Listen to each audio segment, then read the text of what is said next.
ഇന്ന് നമ്മൾ എത്തിയിട്ടുള്ളത് നമ്മുടെ ഖത്തർ മജീദ് സലമിയുടെ ഇഫ്താർ മീറ്റിന് വേണ്ടിയിട്ടാണ്. നമ്മുടെ ഫ്രണ്ട്സിനെയും ജൂനിയേഴ്സിനെയും സീനിയേഴ്സിനെയൊക്കെ കാണാൻ വേണ്ടിയിട്ടോ. നമ്മൾ വന്ന് കയറിയപ്പോൾ തന്നെ നമ്മൾ സിദ്ദീഖ് പറമ്പിനെയാണ് ആദ്യം കണ്ടത്. അത് പിന്നെ അങ്ങനെയാണല്ലോ, അതായത് സഫ്വാനെ ഫാമിലി ആയിട്ട് വരുന്നുണ്ട്. അങ്ങനെ ഓരോരുത്തരായി എത്തി തുടങ്ങി. അതിൻ്റെ ഇടയിൽ നമ്മുടെ ഫുഡ് വന്നു. ഫുഡ് വന്നപ്പോൾ ജുനൈസ് ഫുൾ ആക്റ്റീവ്. ജുനൈസ് ഒറ്റയ്ക്ക് ചെമ്പ് വെക്കാനൊക്കെ നോക്കിയെങ്കിലും പറ്റാത്തതുകൊണ്ട് ഒരു ചെറിയ ബോക്സ് എടുത്തുകൊണ്ട് സെറ്റാക്കി.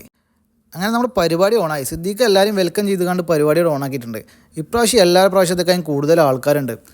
ഇതുപോലുള്ള മീറ്റിന് വരുമ്പോഴേ നമ്മുടെ ഫ്രണ്ട്സിനൊക്കെ നമുക്ക് ഒരുമിച്ച് കാണാൻ പറ്റുള്ളൂ. പിന്നെ നമ്മളത് സീനിയേഴ്സൊക്കെ പ്രസംഗിക്കാൻ തുടങ്ങി. അതിൻ്റെ ഇടയിൽ നമ്മൾ ഉസ്നീം സഫ്വാനി എന്തൊക്കെയോ കാര്യമായിട്ട് പറയുന്നുണ്ട്. അപ്പോഴേക്കും ഇതാ ബാങ്ക് കൊടുത്തു. ബാങ്ക് കൊടുത്തപ്പോൾ തന്നെ ജുനൈസ് അറ്റാക്ക് തുടങ്ങിയിട്ടുണ്ട്. പിന്നെ അതാ ഓരോരുത്തരായിട്ട് നോമ്പ് തുറക്കാൻ തുടങ്ങി. അങ്ങനെ നോമ്പ് തുറന്ന് ഏകദേശം കഴിയാനായ ടൈമിലാണ് നമ്മൾ സ്ഥിരം നേരം വൈകുന്ന ടീമായ മുബീൻ ടീമും വന്നുകൊണ്ടിരിക്കുന്നത്. മുബി വന്നപ്പോൾ തന്നെ നമ്മളൊരു കിറ്റ് എടുത്ത് മുബിക്കാട് കൊടുത്തു. പിന്നെ അതായത് നമ്മുടെ സഫ്വാൻ്റെ ചെക്കനും ഉണ്ടായിരുന്നു കൂടെ. എല്ലാവരും നിസ്കരിക്കാൻ പോയ സമയത്ത് നമ്മൾ ബിരിയാണിയുടെ ദമ്മട് പൊട്ടിച്ചു. അങ്ങനെ അതേ ബൊഫൊക്കെ സെറ്റാക്കി ഇതേ എല്ലാ ഐറ്റവും റെഡിയാക്കി വെച്ചിട്ടുണ്ട്. നല്ല ബിരിയാണിയും ചിക്കനും പത്തിരിയും കുറുമയും ബീഫും പൊറോട്ടയും അങ്ങനെ എല്ലാ ഐറ്റവും ഉണ്ട്. ഓരോരുത്തരായി വന്ന് ലൈനിൽ നിന്ന് ഫുഡ് വാങ്ങാൻ തുടങ്ങി. സഫ്വാനൊക്കെ അതാ വാരി ഇടുന്നു. ഏറ്റവും ലേറ്റായിട്ട് വന്ന അഫ്രയാണ് ഏറ്റവും ആദ്യം ഫുഡ് എടുക്കുന്നത്.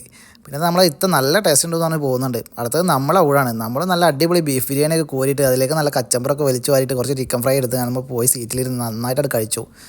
നല്ല ടേസ്റ്റ് ഉണ്ട്. സിദ്ദീഖും അതന്നെ പറഞ്ഞത്. അങ്ങനെ നമ്മൾ സെക്കൻഡ് റൗണ്ട് സ്റ്റാർട്ട് ചെയ്തു. നല്ല അടിപൊളി പത്തിരിയും കുറുമയും കുറച്ച് ചിക്കൻ ഫ്രൈ എടുത്ത് നന്നായിട്ട് ടേസ്റ്റ് നോക്കി. അതും നല്ല സെറ്റാണ്. അത് കഴിഞ്ഞൊരു ചായയായിട്ട് കുടിച്ചു. അത് കഴിഞ്ഞ് എല്ലാവരും കൂടി നല്ല അടിപൊളി ഗ്രൂപ്പ് ഫോട്ടോ എടുത്ത് നമ്മൾ പരിപാടിയോട് വൈൻഡപ്പ് ചെയ്തു. എന്തായാലും സൂപ്പർ പരിപാടിയായിരുന്നു.